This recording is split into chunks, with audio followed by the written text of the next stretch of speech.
And then it comes to the word, and then the teacher says, just say it. And the girl says no, because she's white as hell. And then the teacher just says, okay, I'm a dork myself. Going to private school is therefore some years in my life I'm not gonna get back. You realize funny classism and funny racism is actually like a real thing. I remember walking in for the first day, and I walked into the music department, and I heard like the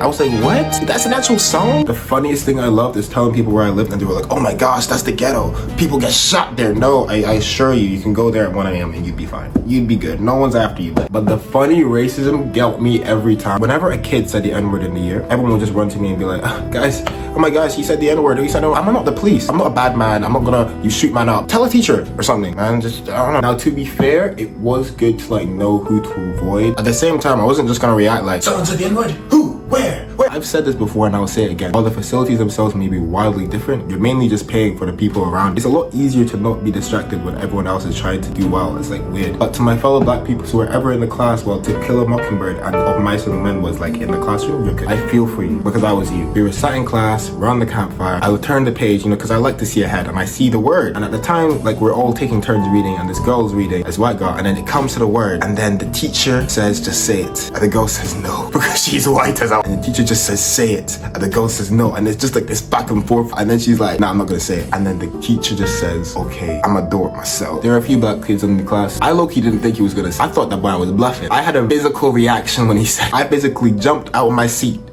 and sat the flip down because I'm 14 years old. What am I gonna? I had beef with that teacher the whole year. I still have beef with you if you're out there.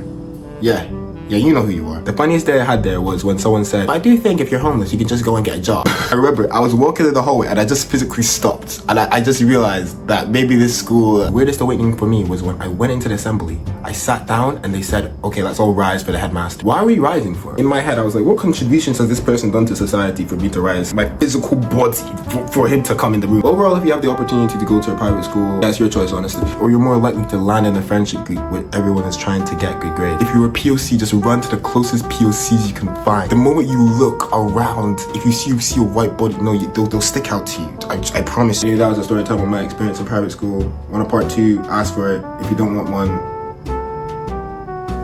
that's a bit awkward then.